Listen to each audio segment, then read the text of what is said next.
예수님은 예수님 제자들을 항상 칭찬해 주셨던 거 알고 계십니까? 제자들이 손을 안 닦고 밥을 먹었어요. 여러분이 여러분 자녀가 손을 밖에 나가서 그 먼지 속에서 놀다가 집에 들어왔는데 손 안 닦고 밥 먹어요. 어떻게 하시겠어요? 혼나야죠. 야이씨, 이거 손 닦고 먹어! 이래야 되는데요. 예수님이 제자들이 손을 안 닦고 밥을 먹기 시작을 했어요.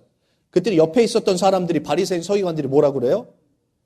야, 네 제자들은 손도 안 닦고 밥 먹냐? 그러면 예수님 뭐라고 얘기하셔야 돼요? 최재형 목사님 뭐라고 그러시겠어요? 집사님이 이제 예수님 입장에 있어요. 그 집사님을 따르는 제자들이 따르고 있는데 손도 안 닦고 밥을 먹어요. 다 큰 어른이. 근데 옆에 있던 경쟁자들이 보면서 야, 네 제자들은 야, 손도 안 닦고 밥 먹냐? 뭐라 그러시겠어요? 우리 같으면 야, 빨리 손 닦고 있지. 이럴 텐데요. 예수님은 야, 입으로 들어가는 게 더러운 게 아니고 이게 나오는 게 더 더러운 거야. 니들 말이 더 더러워. 라고 하면서 오히려 제자들을 감싸주셨다라는 거죠. 또 어느 날은 길가리 걸어가다가 우리나라로 말하면 이제 쓸이죠. 보리, 쌀 이런 게 막 있는데 그냥 쓱 남의 밭에 있는 걸 이렇게 쓱 훑어가지고 비벼가지고 그걸 먹어버렸어요. 도둑질이에요. 불법이에요. 율법적으로. 막 그런 행동들을 제자들이 했는데 예수님은 그거를 제자들을 혼내지 않으시고 그걸 뭐라고 하는 사람들을 하나님은 예수님을 혼내셨다라는 거죠. 여러분 이 자리에 예수님이 오시면 저와 여러분이 가지고 있는 죄악을 보시면서 예수님이 혼내실까요? 가늠한 현장에서 잡힌 여인을 예수님은 혼내지 않으셨어요. 오히려 위로하고 축복해 주셨죠. 그랬죠? 그러면 오늘 이 자리가 예수님을 모방하고 예수님을 따르겠다라고 하고 있는 저와 여러분이라면 우리가 옆 사람을 바라볼 때 어떻게 바라봐야 돼요? 그 예수님의 눈으로 바라봐야 돼요. 저거 오늘 옷을 왜 이렇게 입고 왔어? 머리 스타일이 왜 저래? 이거 예수님은 그런 거 한 번도 지적한 적이 없어요.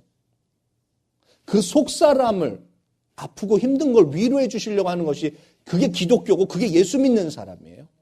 그러니까 교회 안에 딱 들어오시면 여러분 오자마자 막 그렇게 보지 마시고요. 아, 오늘도 오셨구나. 감사하네. 이런 마음을 좀 우리가 가져야 됩니다. 나에게도 그런 마음을 가지셔야 돼요.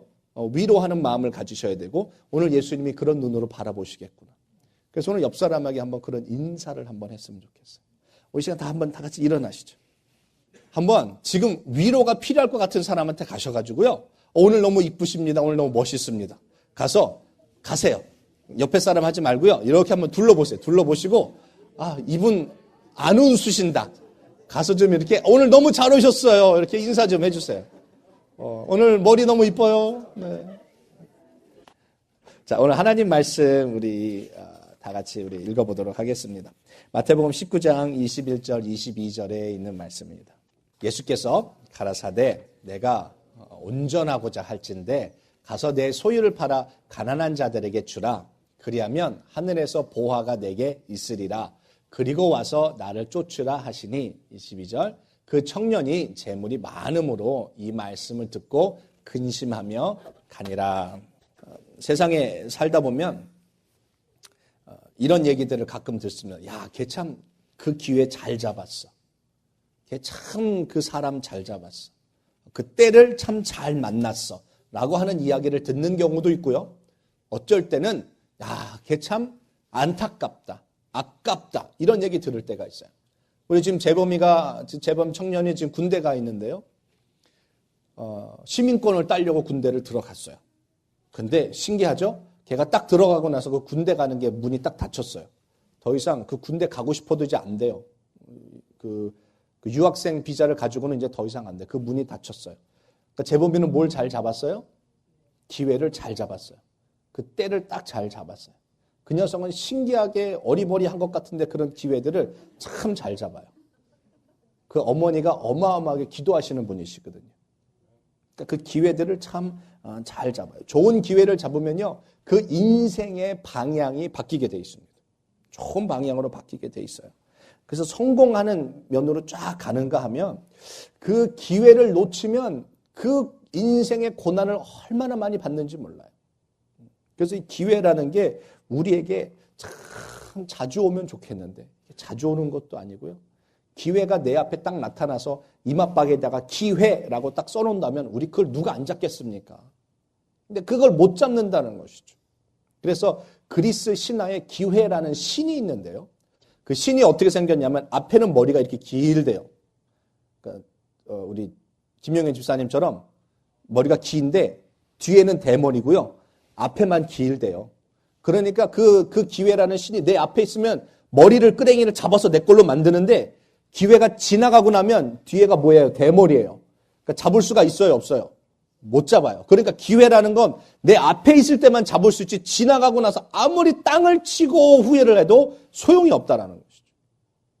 그래서 기회라는 것을 우리가 잡지 못해서 안타까워하고 참 그것을 찾으려고 잡으려고 얼마나 많이 노력하는지 모릅니다. 우리의 인생의 성공과 실패를 가름짓게 하는 이거를 성공이냐 실패냐고 결정짓게 하는 이 기회라는 것. 도대체 이게 무엇인지 오늘 한번 보면서 하나님의 뜻을 좀 알아갔으면 좋겠습니다. 이 기회라는 게 뭐냐면요. 데피니션을 찾자라면 그렇습니다. 기회는 시간과 함께 옵니다. 기회는 뭐랑 같이 온다고요? 시간하고 같이 옵니다. 여러분 시간을 멈출 수 있습니까? 없습니다. 시간을 내가 잡아둘 수 있습니까? 못 잡습니다. 그래서 시간이 흘러가듯이 기회도 흘러가 버리게 돼 있어요. 그러니까 그거를 내 앞에 있을 때 잡아야 내 것이 된다라는 것이죠. 기회라는 것의 속성 중에 붙잡아야 내 것이 되죠. 아무리 남이 붙잡은 이야기 알고 듣고 외워봤자 아무 소용이 없어요. 내 거여야 해요. 내 거여야 해요. 세상도 기회를 붙잡으면 인생이 변화되듯이 신앙에도 똑같습니다. 하나님이 주시는 그 기회들이 있습니다. 그 기회들을, 그 opportunity들을 붙잡으면 내 것이 되는 것이에요. 제가 그 사이언스 채널을 보다가 재미난 걸 발견했어요. 지구가요, 지금 이렇게 돌고 있죠? 그걸 뭐라고 하죠? 영어로? orbiting? No. What do you call it when the earth turns by itself? 혼자 도는 거, 지금 혼자 돌고 있는 거. It turns by itself. The earth is turning, right? You know how fast it's turning? 1700 miles per hour. 지금 지구가요, 1700 miles per hour로 혼자 돌고 있어요. 동글동글동글하게 돌고 있어요. 느끼십니까? 전혀 못 느끼고 있어요. 그리고 orbiting, 우리가 sun을 돌고 있죠? We're circling around the sun. Do you know how fast we're circling around? 67,000 miles per hour. 지금 지구가요, 해를 돌고 있는데요. 67,000 miles per hour로 돌고 있어요. 그렇게 빨리 지금 얼마나 오랜 동안 이 기간 동안 지금 이렇게 똑같은 거리를 두고 똑같은 스피드로 돌고 있는지 몰라요. 이걸 과학자들은 뭐라고 하는지 아십니까? 우연이라고 합니다. 말이 안 되는 것이죠. 하나님의 정확한 계획 속에 지금 이것이 진행돼 가고 있는 거예요. 이게 턴하는 게 갑자기 스탑을 하거나 조금만 더 해랑 가까워지거나 조금만 멀어지더라도 이건 절대로 우리는 살아있을 수가 없는 것이에요. 그러니까 하나님께서 오늘 이 자리에 저와 여러분이 있는 건 이게 절대 우연이 아닙니다. 오늘 이 자리도 하나님이 주신 기회인 줄 믿습니다. 오늘 이 기회를 잘 붙잡으시는 주인공이 되시길 축원드리겠습니다. 오늘 본문에 읽은 이 젊은 청년은요, 이 기회가 딱 왔어요. 기회가 왔어요. 무슨 기회였냐면 예수님이 웬만해서 외부인들하고 이렇게 많이 대화를 많이 안 하셨어요. 근데 이 젊은 청년하고 탁 만나서 1대1로 상담을 해주시고 계시는 거예요. 아무나 오는 기회가 아니에요. 그런데 그 상담 속에서 예수님 뭐라고 하셨냐면 그 12제자를 부르셨던 거랑 동일하게 나를 따라라 라고 하셨어요. 그러니까 지금 무슨 기회가 왔냐면 12명 제자 중에 한 명인 13번째 제자가 될 수 있는 기회가 왔어요. 이거를 딱 붙잡았다라면 이 청년은 아마 지금도 이름을 우리가 알고 있을 거예요. 왜냐면 13번째 제자가 됐었을 테니까요. 근데 이 청년은 no 했어요. 그리고 그냥 집에 가버렸어요. 그래서 지금까지도 이 청년의 이름을 모릅니다. 아무도 모릅니다. 그냥 젊은 청년, young man으로 끝나버립니다. 근데 이 청년이, 이 젊은 사람이 정말 거룩하게 살았고요. 정말 예수님 잘 믿기를 원했어요. 하나님 잘 믿기를 원했어요. 근데 그 기회를 놓친 게 뭐였느냐? 바로 돈이었다라는 거죠. 예수님께서 그거 다 가난한 사람 주고 나를 따라라 라고 했을 때 그 돈을 놓칠 수가 없었어요. 그래서 그 돈 때문에 기회를 놓쳤어요. 안타까운 일이죠. 근데 저와 여러분은 예수님 잘 따르고 신앙생활 잘해서 정말 1000년, 2000년이 지나고 나서도 그 이름을 기억해 줄 수 있는 그 opportunity를 놓쳤었고, 놓칠 수 있는데, 이 젊은 청년에겐 그게 돈 때문에 놓쳤지만, 우리에겐 뭐냐는 것이죠. 우리도 돈일 수도 있고요. 어떻게 보면 시간이 없다라고. 어쩌면 내가 어떤 위치에 올라가기 위해서, 어쩌면 내 자존심 때문에, 내 감정 때문에, 나의 삶의 잘못된 패턴들 때문에 주님이 주시는 이 기회를 놓칠 수 있다라는 것이에요.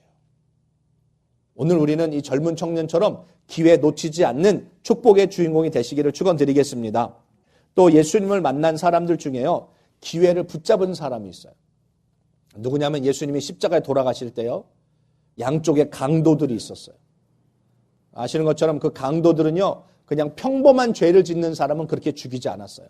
정말 인간 이하의 죄를 지은 사람들만 그 십자가에 매달리게 했단 말이죠. 그러니까 어마어마한 죄인이에요. 그런데 둘 다 예수님과 같이 십자가에 달릴 때는요, 같이 예수님을 조롱합니다. 야, 네가 하나님 아들이면 내려와 봐. 그럼 우리가 믿을게 하고 같이 막 장난하고 조롱을 했어요. 그런데 시간이 지나면서 예수님이 하는 말들을 밑에 있는 사람은 듣기 어려웠을 거예요. 아마 힘이 없으시고 아프시니까요. 바로 옆에 있는 십자가에 달려있는 두 강도는 똑같이 들었어요. 똑같이 들었어요. 예수님이 하시는 이야기를. 그러다 어느 순간 오른쪽에 있는 강도는 예수님의 그 말을 딱 듣다가 변화가 일어났습니다. 그 기회를 붙잡았습니다. 그리고 딱 한마디 합니다. 예수님, 천국 가시면 아버지 품에 가실 때 저 좀 기억해 주세요. 이 말 한마디에 이 죄인 중에 죄인인 이 오른쪽에 있는 강도는 그날 천국에 들어갔다라는 사실입니다. 그 바로 옆에 있었던, 왼쪽에 있었던 강도는 똑같은 기회가 왔음에도 불구하고 계속해서 원망, 불평하고 짜증내고 예수님께 저주 퍼붓다가 그냥 그대로 지옥을 갔습니다. 오늘 이 장소가요, 우리 같은 장소에 같은 시간에 있습니다. 그런데 안타까운 것은 오늘 이 장소를 우편 강도처럼 기회를 붙잡는 사람이 되어야 하는데, 잘못하면 왼쪽에 있는 강도처럼 정말 고통스럽고 힘든 환경에 눌려서 예수님이 주신 기회를 못 잡으면 절대로 안 됩니다. 아멘. 그래서 우리 안에 이런 아프고 고통스러운 환경이 왔을 때 그게 기회라는 걸 잡으셔야 돼요. 인생에 힘들고 어렵지 않은 일이 어디 있습니까? 넘어지고 고꾸라집니다. 사업도 그럴 때가 있고요. 건강도 그럴 때가 있어요. 심지어 아무리 눈도 밝고 건강한 사람도요, 그냥 멀쩡하게 걸어가다가 돌부리에 걸려서 넘어져요. 그런 날이 있어요. 근데 그때가 바로 주님 만날 수 있는 기회라는 것이죠. 이 오른쪽에 있는 강도는 죽어가고 있는 그 상황을 기회로 붙잡았습니다. 그래서 비록 그렇게 죽었을지 모르지만 영원한 천국에 예수님과 함께 있는 축복의 주인공이 됐다는 것이죠.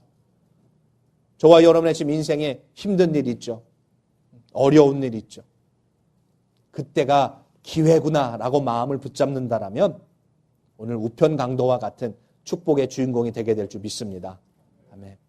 또 한 명은 이 장님이었던 바디메오라는 사람이 있었어요.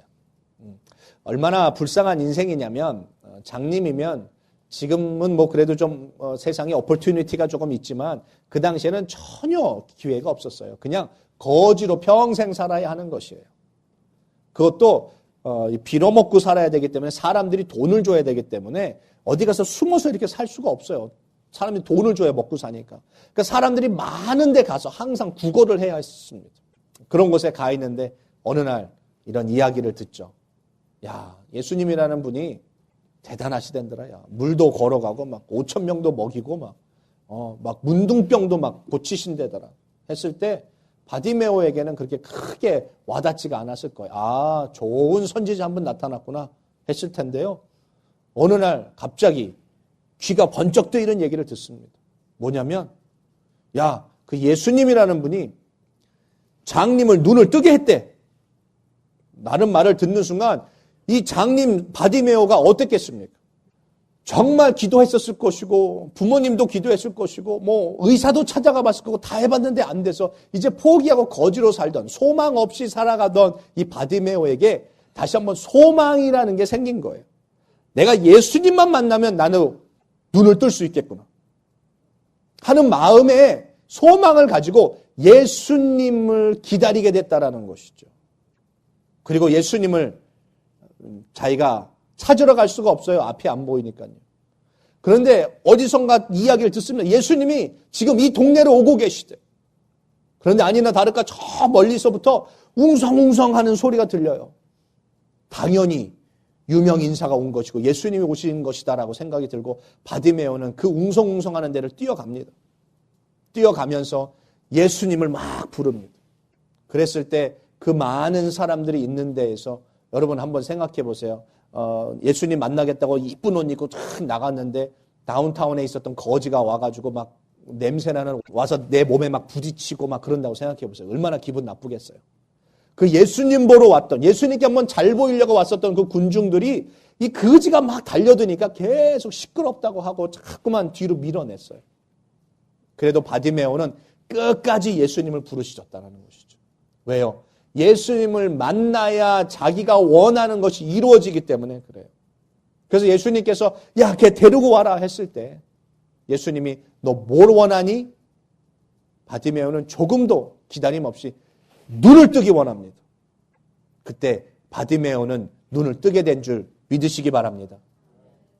오늘 그 축복을 하나님이 우리에게 주시려고 하시는 거예요. 우리가 하나님께 축복을 받아야 나중에 밖에 나가서요. 야, 내가 주님과 동행하는 교회 들어올 때 휠체어 타고 들어왔거든? 근데 지금 봐라. 내가 교회 청소하고 내가 걸어 다니고 내가 와이프 내가 업고 다닌다 이제는. 그 간증이 있어봐요. 그러면 에모리 병원 가서 그 얘기 해봐요. 에모리 병원에 휠체어 탄 사람들 어떻게 하겠어요? 소망이 생기는 거예요. 의사도 포기했고 가족도 포기했는데 저 선생님을 보니까 될 것 같아. 나랑 상황이 똑같아. 나보다 더 어려운 상황이었어. 근데 저 와이프가 포기하지 않으셨대. 저 선생님이 포기하지 않으셨대. 그리고 계속해서 기도하고 교회 나갔더니 어느 순간 옛날보다 더 건강해졌대. 바디메오가 그 말을 듣고요. 소망을 얻은 거예요. 그리고 사람들이 손가락질하고 시끄럽다고 막 밀어내고 냄새 난다고 막 해도요. 끝까지 예수님을 갔을 수 있었던 이유가 소경이 눈을 떴다라는 소문을 들었기 때문에 그런 것이에요. 오늘 저와 여러분이 혹시라도 나도 좀 그런 간증 좀 듣고 좀 이렇게 믿음 좀 생겼으면 좋겠어요. 성경에 어마어마하게 많습니다. 또 옆에 분들이 그렇습니다. 그리고 우리를 이제 축복해 주셔서 어쩌면 우리가 다른 사람들에게 기회가 돼줘야 되는 것이에요. 우리의 잘됨이, 우리의 형통함이. 어쩌면 정말 상황은 엉망진창인데 이 우편에 있는 강도처럼 이제 내 죽을 날이 얼마 안 남았구나. 왼쪽에 있는 애는요. 살라고 발버둥을 쳤을지 몰라요. 근데 오른쪽에 있는 강도는 어떻게 했을까요? 야, 빨리 죽어야겠다. 그래야 천국 가지. 그래야 예수님 있는 이곳에 나도 가지. 벌써요. 똑같은 힘든 상황 속에 있지만 예수님이라는 기회를 붙잡은 사람은요. 그 상황을 뚫고 갈 수 있고 예수님이라는 기회를 붙잡지 못한 사람은 그 상황의 괴로움 속에 발버둥을 치고 있으면서 어려워하는 것이에요. 오늘 그 기회를 붙잡고 우리가 그 기회를 남에게 줄 수 있는 축복의 통로가 되시길 축원드리겠습니다. 아멘. 또 여러분이 잘 아시는 삭개오라는 이 세리장이라는 직분을 가지고 있는데요. 세리장이는 세금 걷는 사람이에요. 근데 지금처럼 시스템이 잘 돼 있으면 세금을 잘못 걷었다, 더 걷었다, 덜 걷었다 바로 나오는데 이 당시에는 그런 게 없었잖아요. 그러니까 세리장이가 그냥 50불 내야 될 거 500불 내. 그러면 내야 되는 거예요. 너무 힘이 세가지고요. 그래가지고 같은 이스라엘 백성인데도 같은 동족의 등골을 빼먹는 아주 악질 중에 악질이었다는 것이죠. 그래서 그 당시에 이스라엘에서는요. 세리장이랑 상종을 하지 않았고 세리장의 지배를 가지 않는 그런 풍습이 생겼어요. 우리나라 일제시대 때 일본 앞제비들 같은 그런 역할을 했던 사람들이에요. 그러니까 아주 못된 그냥 돈만 밝히는 돈만 많이 모으면 된다라고 하는 수단과 방법을 가리지 않고 돈을 모았던 사람들을 바로 세리장이라고 해요. 근데 이 삭개오도 마찬가지로요. 예수님에 대한 이야기를 막 들었어요. 막 죽은 자가 살아나고 막 이랬대라는 이야기에 대단한 사람인가 보다라고 했는데 어느 날 이 이야기를 듣습니다. 예수님이 12 제자를 데리고 다니는데 12제자 중에 어부도 있고 뭐 공부하는 사람도 공부 못하는 애들도 있고 야, 그 제자를 보면 그 스승은 알 수 있는 거 아니겠냐? 그 별거 아닌 거 데리고 다닌댄더라. 뭐 이런 얘기를 하야 그 중에 야 마태라는 애가 있는데 걔가 세리쟁이라더라? 라는 소문을 듣습니다. 그 당시에 세리쟁이들은요 제자로 삼지도 않았고요. 친구를 해주지도 않았어요. 대화를 해주지도 않았어요.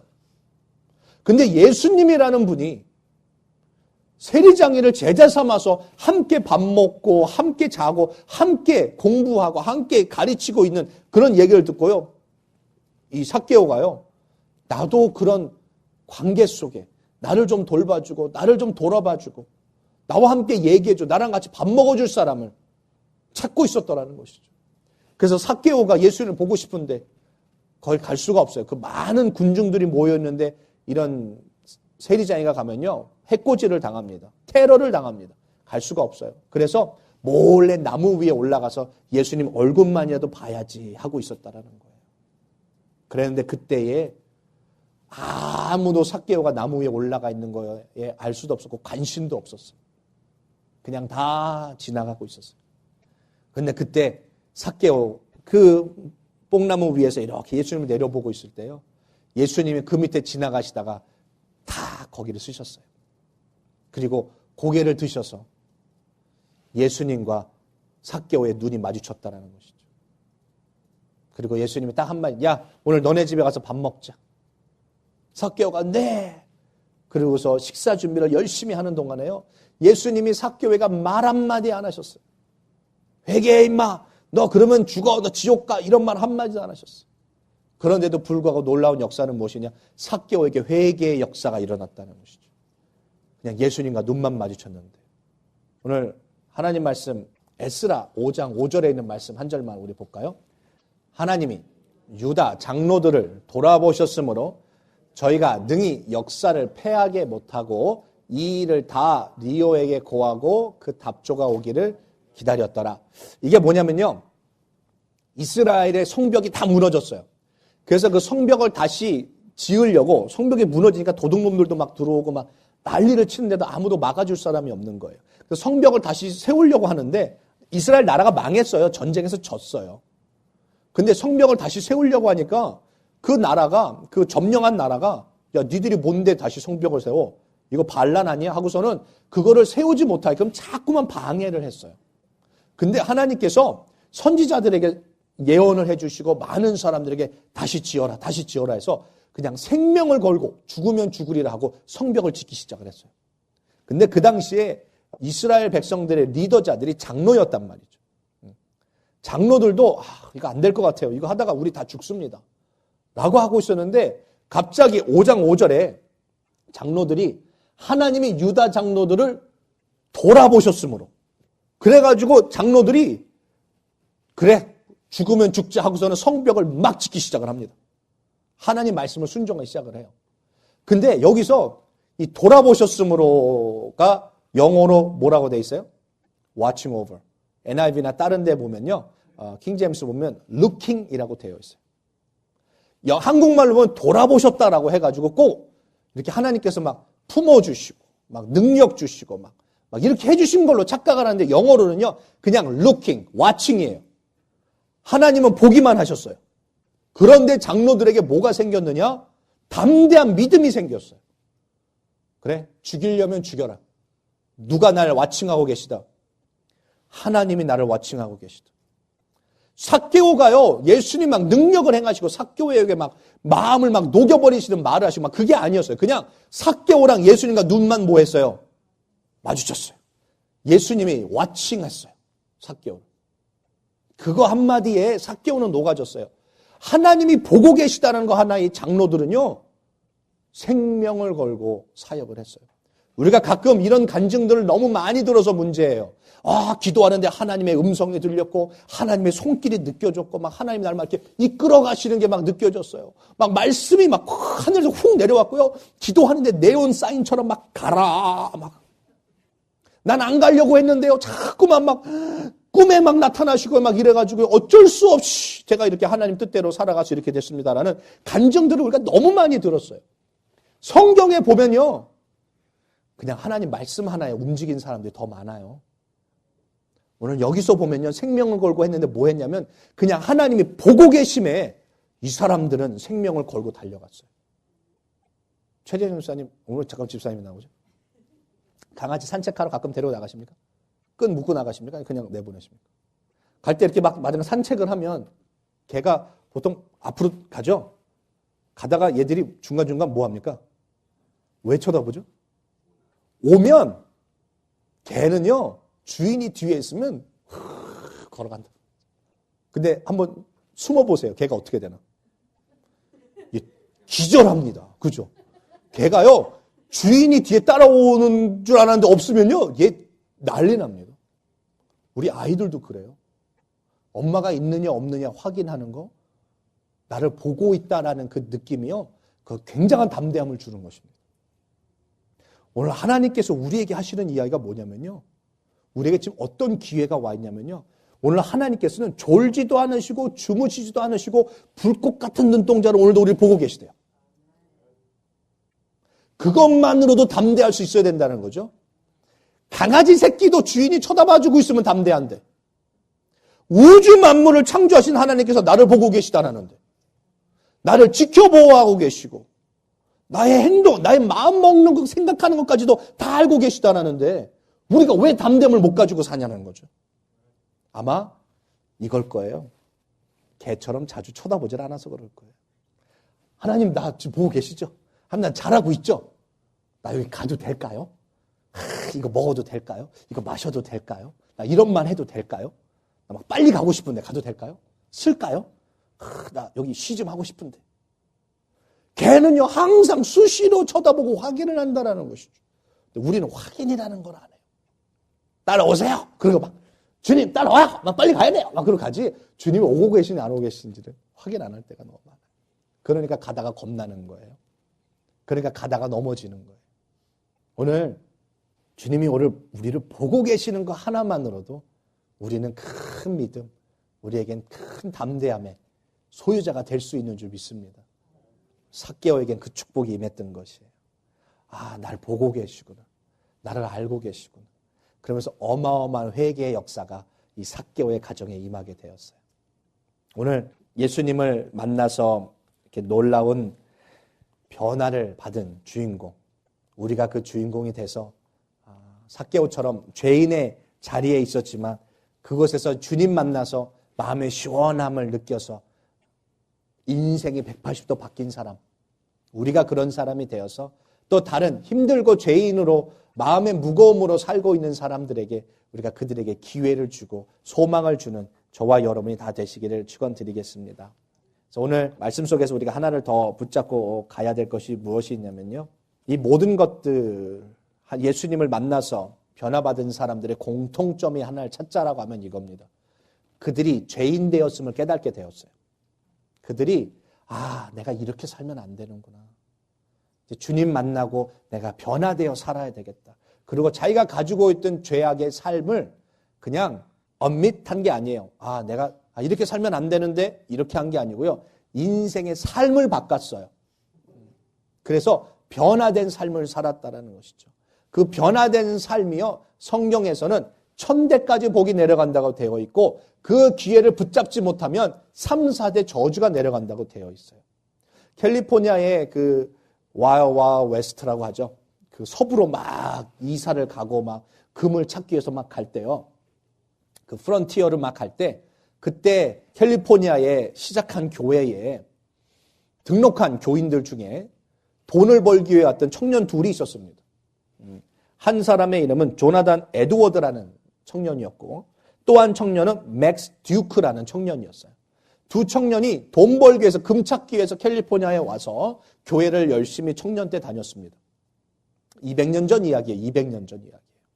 그리고 거기서 결혼하고 캘리포니아에서 쭉 삽니다. 그 모든 그 두 집안이.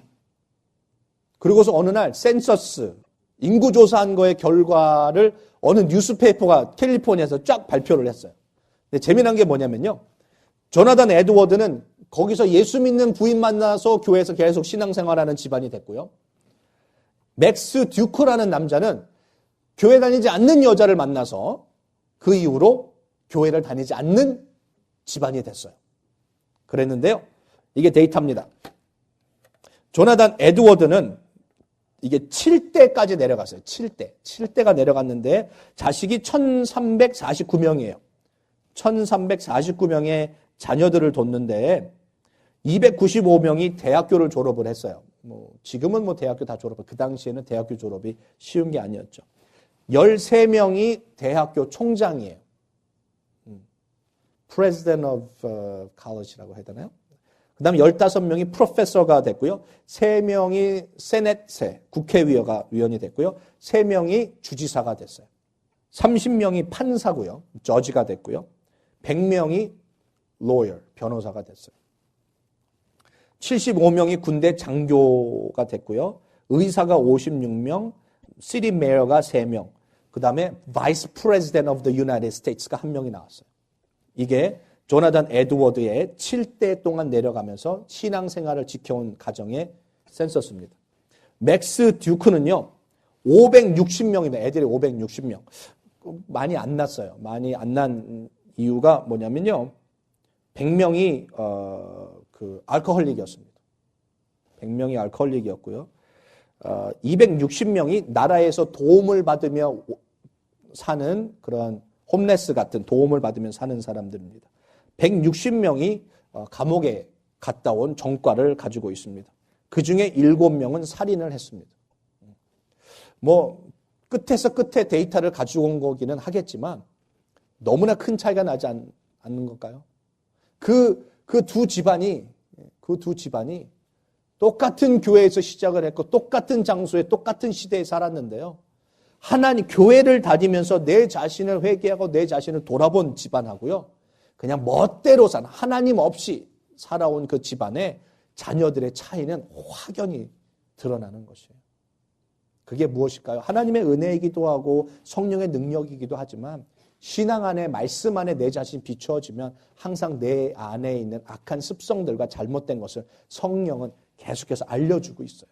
그걸 돌이키고 내 삶을 바꾸면 자자손손 어마어마한 축복의 자녀가 우리 집안에 우리 교회 안에 나타나게 될 줄 믿습니다. 아멘. 성경에 보면 또 재미난 게요. 예수님이 태어났을 때 남자아이들 다 죽인 왕이 있어요. 그게 바로 헤롯이라는 왕이에요. 그 왕이요.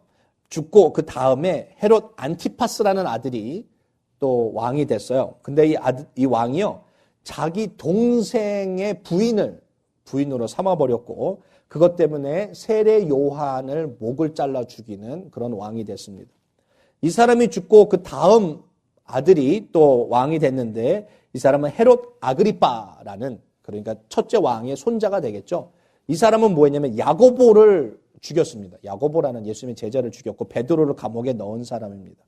그 다음에 헤롯 아그리빠 2세 증손자죠. 이 사람이요.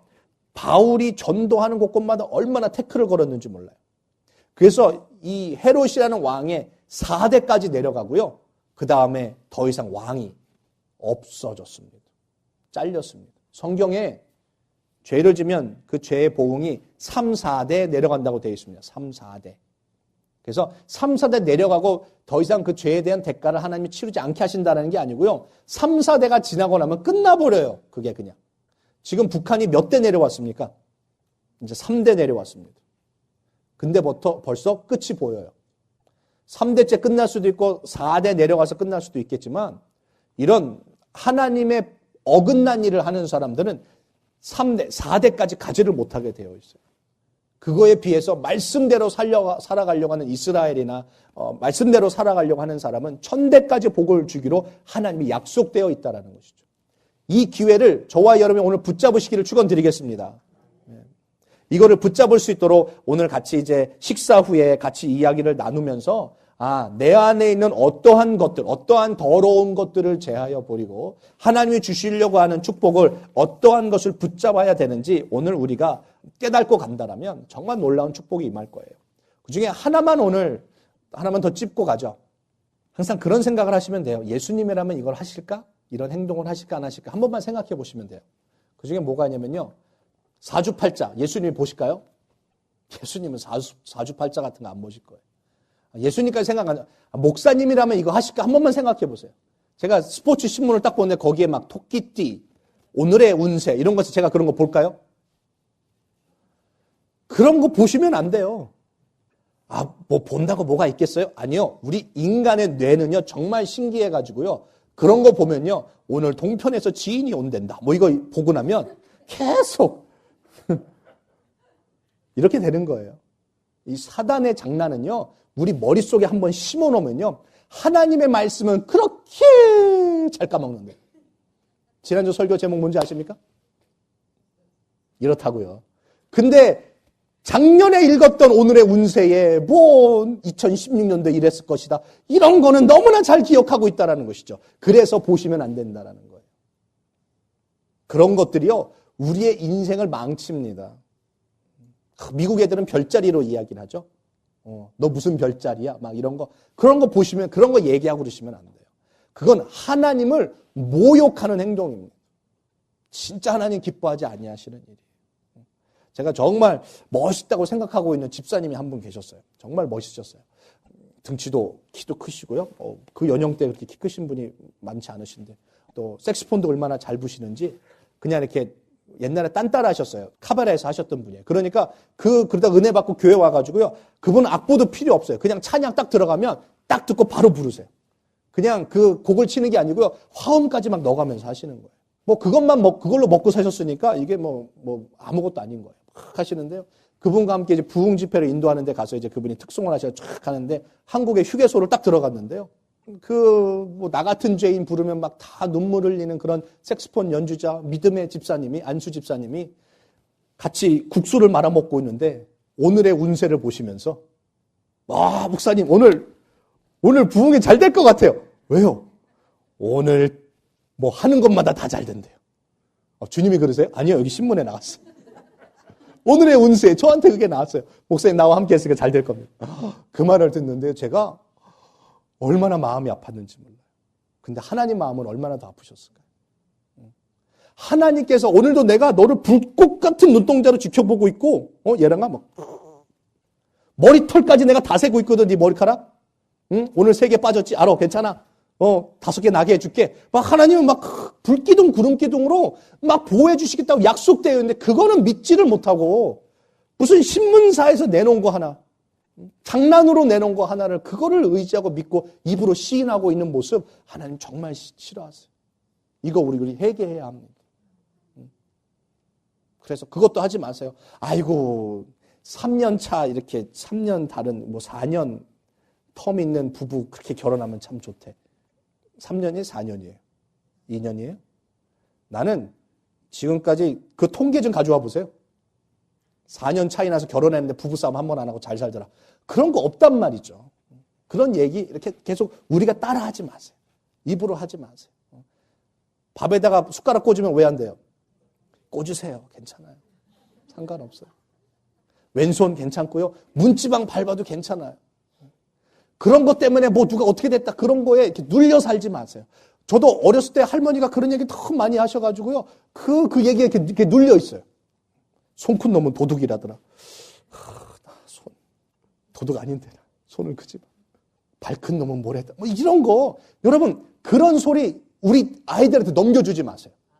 그런 거 넘겨주지 마시고요. 야 하나님은 손 큰 놈도 되고 손 작은 놈도 되고 키 크다고 싱겁지 않고 다 돼. 하나님은 다 돼. 뚱뚱해도 되고 말라도 되고 다 돼. 그게 우리가 해야 될 말이라는 것이죠. 근데 자꾸만 세상에 이런 우리나라로 말하자면 그런 속담들과 유교적인 것에 너무 많이 빠져 있어요.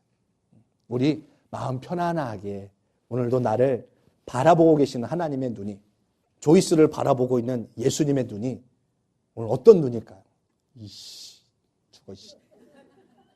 썸머 리딩 하랬더니 저거 안 해가지고 이런 눈이 아니라는 거죠. 오늘도 말씀 저거 안 듣고 있어 저거 이런 눈이 아니고요. 그래 오늘도 예배 왔구나. 그런 눈이시라는 거죠. 나중에 우리 이제 경륜이가 이제 간호사 하면 이제 3교대로 한단 말이죠. 그래서 어느 날 어쩌면 씻지도 못하고 교회에 들어와야 될 날이 있을지도 몰라요. 밤새도록 환자들하고 씨름하다가. 여러분 그런 날 여러분에게 만약에 온다라면 만약에 닭 냄새가 막 풍기는데도 어쩔 수 없이 막 달려와야 되는 날이 올 때 그래도 오는 게 낫다라는 거죠. 사람들이 뭐라고 하면 어떡하지? 사람들이 날 쳐다보고 날 이상하게 바라보면 어떡하지? 이곳은 예수님의 눈으로 바라봐주는 곳이어야 한다는 것이죠. 아멘. 지원이가 머리를 이렇게 묶고 와도 멋있다. 오늘날 이렇게 묶고 있는데 어느 날 머리가 다 빠져도 대머리가 됐다. 그래도 멋있다. 어떠한 모습으로 오든 우리는 예수님의 눈으로 받아줘야 된다는 것이죠. 다리를 쩔룩이고 오던, 팔에 기부술을 하고 오던, 눈에 뭘 붙이고 오던 상관이 없는 것이죠. 우리가 그거를 정죄하고 판단하는 눈으로 보는 것이 아니라 그들이 와서 이곳에 와서 주님 만나서 주님 만나는 그 기회를 삼을 수 있는 곳이 바로 이 교회여야 하는데 나 이렇게 하고는 교회 못 갈 것 같아. 사람들이 날 이상하게 쳐다볼 것 같아. 그건 교회의 본질을 놓친 것이에요. 오늘 정말 편안한 모습으로 힘들고 어려우면 힘들고 어려운 모습으로 지치고 피곤하면 그 모습 그대로 그냥 올 수 있는 곳. 그래서 이곳에서 바로 위로와 회복과 새 힘을 얻을 수 있는 기회를 붙잡는 곳이 바로 이곳이 되기를 소원합니다. 그래서 오늘 우리가 식사 후에 또 어떻게 기회를 붙잡으며 하나님과 어떻게 나아가며 하나님과 어떻게 이 아들과 자녀로서 딸과의 아버지와의 관계 속에 들어가는지 우리의 어떤 회복이 일어나고 어떻게 인생의 변환점이 오늘 일어날 수 있는지 큰 은혜의 시간이 될 줄 믿습니다. 오늘 참석하시면 인생의 변화의 시간을 체험하시게 될 줄 믿습니다. 제가 그냥 여러분 참석하게 하려고 하는 말이 아니고 제가 이건 한 번 해보고 얘기하는 게 아니에요. 정말 수십 번 했어요. 우리나라 사람들만 한 게 아니고 정말 다양한 민족들과 했어요. 근데 정말 그 인생이 변화되었습니다. 오늘 그 기회를 붙잡으시는 저와 여러분 되시길 축원드리겠습니다. 우리 아까 주께 가까이 날 이끄소서 우리 다시 한번 우리 찬양하고 우리 기도했으면 좋겠습니다. 우리 다 일어나서 우리 찬양할까요? 주께 가까이 가사를 생각하면서 우리 찬양했으면 좋겠습니다.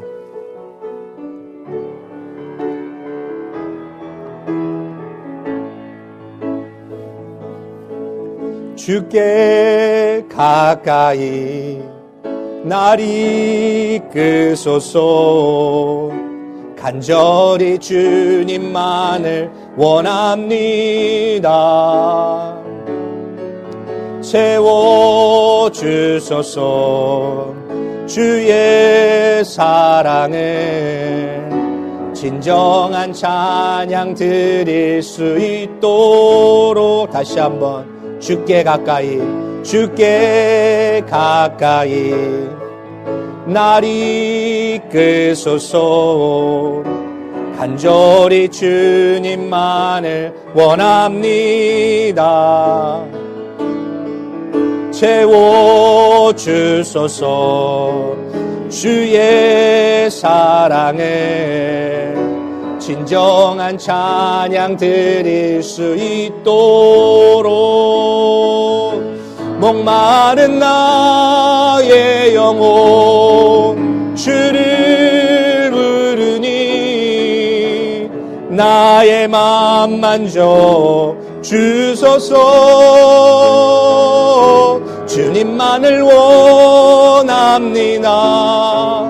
더 원합니다. 나의 맘 만져 주소 목마른 나의 영혼 주를 부르니 나의 맘 만져 주소서 주님만을 원합니다. 더 원합니다. 나의 맘 우리 두 손 들고 다시 한번 찬양합니다. 목마른 나의 영혼 주를 부르니 나의 맘 만져 주소서 주님만을 원합니다. 더 원합니다. 나의 맘 만져 주소서. 네. 우리 아이들, kids, can you come to the front? All of you, come to the front.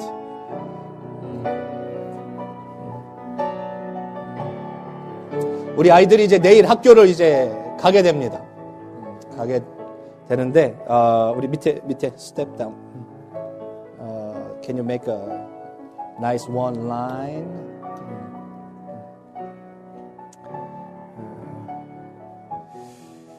우리 아이들하고 last Friday네요 벌써. last Friday 우리 락긴을 하면서 밤에 이야기를 우리 많이 나누었어요. 많이 나누면서 정말 다양한 이야기들이 나왔어요. 이 아이들이 생각보다 많이 힘들어하는 거 알고 계십니까? 이 아이들하고 대화를 나누는데요. 가족 중에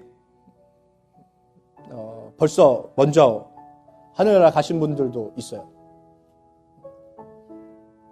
그래서 이 아이들에게 그 아픔이 어땠니? 라고 했을 때 그걸 어떻게 얘들은 표현을 못해요. 근데 힘든다는 건 알고 있어요. 오늘 이 자리에는 없지만 어떤 정말 잘생긴 녀석은요. 목사님 저는 저희 아버지 얼굴도 모릅니다. 아무도 얘기를 안 해줍니다. 엄마는 죽었다고 하고요. 할머니는 어딘가에 살아있다고 이야기를 해요. 근데 아빠의 얼굴을 본 적이 없습니다. 여기 아이들이요. 정말 그런 상황 속에 있는 힘듦 속에 있는 아이들이 참 많아요. 근데 우리가 이 아이들을 정말 예수님의 눈으로 격려해주고 축복해주고 얘기를 해줘야 되는데 그러지 못할 때가 너무 많다라는 거죠. 이제 내일 학교 가는데요. 여러분 아시죠? 여러분들 기억나시죠? 학교 가기 전날 얼마나 무서운지. 얘들 막 익사이팅한 것보다 어떡하지? 하는 생각들이 많을 거예요. 밤에 잠도 안 올 거예요. 근데 우리는 그럴 때마다 헤일리 빨리 자! 막 이런단 말이죠. 얘들은 막 심장이 떨려가지고 뉴스쿨 막 이제 하이스쿨 가고 미들스쿨 가고 막 새 학교를 가야 되는 거에 너무나 긴장되어 있는데 우리 어른들은요. 나도 빨리 자야 돼. 나도 힘들어. 빨리 자. 막 이러고 있어서 이 아이들을 막 위로해 줄 시간이 너무나 없어요. 우리도 바쁘다 보니까. 그리고 다 잘하고 있을 거라고 생각을 하고 다 이해하고 있을 거라고 생각하고 있는데 사실 이해 못하는 것이 더 많을 때가 많아요. 그래서 오늘 이 아이들 한번 이렇게 축복해주는 시간을 좀 가졌으면 좋겠어요. 거창하게 막 또 애들 붙잡고 설교하지 마시고요. 막 얘기하지 마시고 간단하게 할 말을 드릴게요. 제가 이제 몇 가지 적어봤어요. 아까 찬양하는데 이 감동이 왔어요. 우리 아이들 오셔서 한 명씩 안아주시면서요. 힘들지? 네, 잘 될 거야. 그 말 한마디만 해주시고요. 수고하고 있어. 정말 잘하고 있어. 너 정말 멋있다. 정말 아름답다. 너희들 그냥 잘 될 거야. 이것만 얘기해 주셨으면 좋겠어요. 그냥 너무 무거운 얘기하지 마시고요. 잘못한 거 지적하지 마시고요. 우리 마음이 그거잖아. 얘들 잘 되게 원하는 마음이잖아요. 그냥 그것만 얘기해 주면 되는데 우리가 너무 설명이 많아요. 이해도 못하는데. 그리고 얘들은 지들 감정도 표현이 안 되는데. 그냥 우리 여러분 앞에 보시고요. 나 이 아이한테 가서 너 멋있다. 너 잘 될 거야. 하나님이 축복해 주실 거야. 그만하고 싶은 아이한테 한번 나와서 같이 좀 이렇게 안아주시고 얘기해 주셨으면 좋겠어. 앞으로 나오세요. 시스도 나와서 한 명씩 이렇게 안아주세요. 우리 아버님들 나와서 아들들 좀 안아주세요. 남자아이들 좀 안아주세요. 그리고 그냥 잘 될 거야. 너희들 잘하고 있어. 멋있어. 이야기 좀 해주세요. 사랑한다고도 좀 얘기해 주시겠어요? 이 아이들 사랑한다는 말 정말 듣고 싶을 때가 있더라고요. 여러분, 우리 아이들이요. 그냥 이렇게 허그만 해줘도 되는 거 아시죠? 그것만 해줘도 얘들 진짜 마음 위로돼요. 어쩔 때는 미안하다는 말 해야 되는데 못할 때요. 그냥 이렇게 안아주기만 해도요. 얘들이 다 이해하더라고요. 그리고 생각보다 얘들 되게 어른스러운 거 아시죠? 그래서 너무 잘 이해하고 있어요. 수진이가요. 얘 다 이해하고 있어요. 그래서 엄마 아빠 힘들어하는 것부터 해서 해주고 싶은데 못 해주고 있는 그 미안해하고 있는 마음들을 다 알고 있더라고요, 이 아이들이요. 그래서 그냥 안아주기만 해도 얘네들 다 돼요. 근데 그런 시간을 많이 갖지 못했던 것, 이 시간 이후부터 이 아이들 정말 마음에 그 무거운 거 조금씩이라도 덜어줄 수 있는 그런 역할을 감당하는 부모님들, 또 우리 교회 어른들 우리가 되기를 소원합니다.